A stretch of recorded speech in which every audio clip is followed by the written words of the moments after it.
자, 이렇게 한동훈 전 비대위원장이 SNS에 이런 글을 올리면서 이제 관심은 한동훈 전 비대위원장이 국민의힘 당대표 전당대회에 출마할 것인지 여부입니다. 자, 지금처럼 단독 대표로 뽑을 것인지 아니면 집단 지도 체제로 갈 것인지 여러 얘기들이 분분합니다.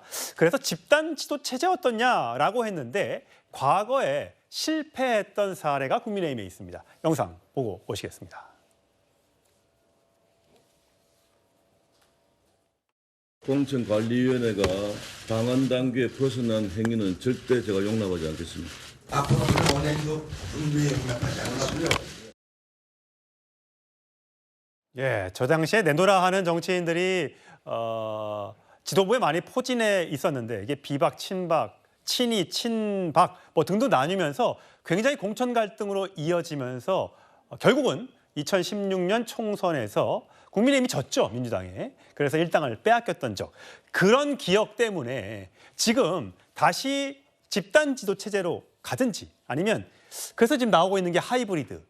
두 명의 당대표, 그러니까 1등이 있고 두 번째를 같이 둬서 한 사람이 거리시에 그 다음 사람이 이어받는 요 두 명의 체제로 가면 어떻겠냐 이런 얘기가 나오고 있는데 여기에 대한 반응은 봉숭아 학당이었습니다. 들어보시죠.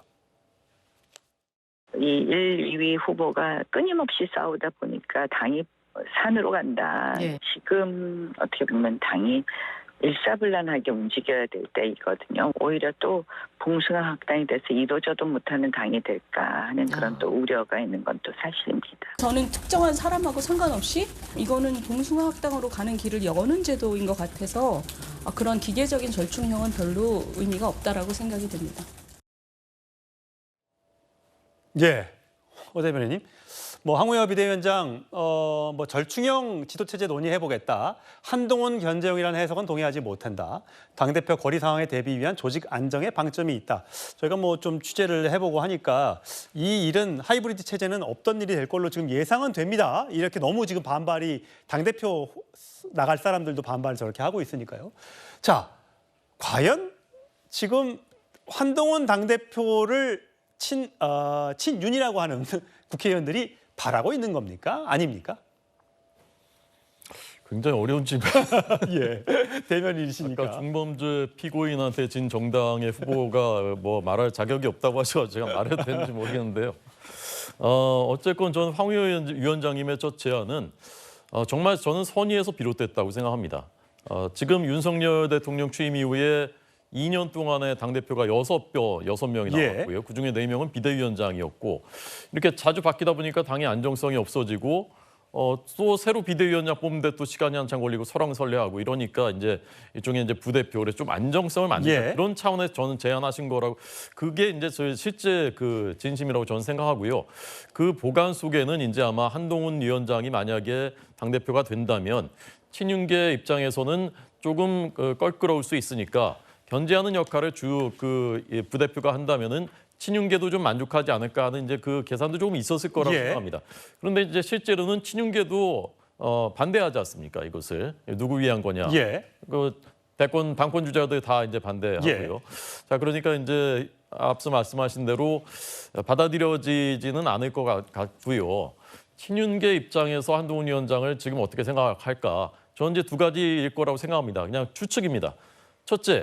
뭐 그다지 마음이 내키지 않을 가능성은 있습니다. 어쨌건 대통령과 각을 세웠었던 총선 국면에서 첫 번째 이제 그 감정적으로 그렇겠죠. 그러나 둘째, 그러면 다른 대안이 있을까?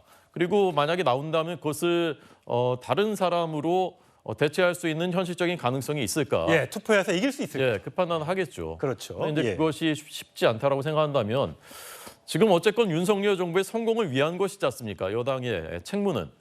그렇다면은 여권 전체가 단합해서 서로 약간 뭐 감정적인 앙금이 좀 남아 있다고 하더라도 예. 그런 것들 털고 가는 게 공의와 공공선을 위해서 협력하는 게 정치 아니겠습니까? 예. 그렇다면 그것을 위해서 협력을 해야 된다라는 그런 현실적인 판단, 그 두 가지가 다 아마 있지 않을까라고 생각합니다. 국민의힘에선 참 난감한 질문이었던 것 같습니다. 자, 왜 이렇게 그 한동훈 전 비대위원장이 나오는 데 대해서 될까 말까 이렇게 어려움을 겪고 있는 이유. 자, 이분의 목소리 한번 들어보시면 여러분들 생각 어떠실까 한번 판단을 구해보겠습니다. 들어보시죠. 윤석열 대통령의 호칭을 뭐라고 부를 것 같아요? 윤석열 대통령에 대한 호칭을 여러 가지로 하지만 네. 항상 그 사람이라고 부릅니다. 그 사람은 이렇습니다. 그 사람은 어떻습니다. 그 사람은 뭡니다. 이거는 예의가 아니죠. 한동훈 비대위원장이 모니터링은 열심히 직접 하시는 걸로 알고 있어요. 그 사람이라는 호칭만큼은 정말로 버려라. 지양해라. 라고 말씀드리고 싶습니다. 예, 장윤 변호사님, 네. CBS 출연하시니까 네. 잘 아시죠? 김기환 논설위원이 한동훈 비대위원장이 사석에서 사람들 만날 때 윤 대통령을 윤석열 대통령 뭐 VIP 이렇게 안 부르고 그 사람이라고 부른다. 이 굉장히 화제가 됐어요. 당연히 한동훈 측 그 비대위원장 측에서는 나는 만난 적도 없고 저분을 방송에서 저 한 얘기는 전혀 사실이 아니다라고 해명했어요. 이게 뭐가 맞는 겁니까? 김규환 논설위원은 기본적으로 취재를 해서 이 방송에 풀어내는 기자이죠. 듣지 않은 말을 방송에서 했다라고는 가능성은 상당히 낮고요.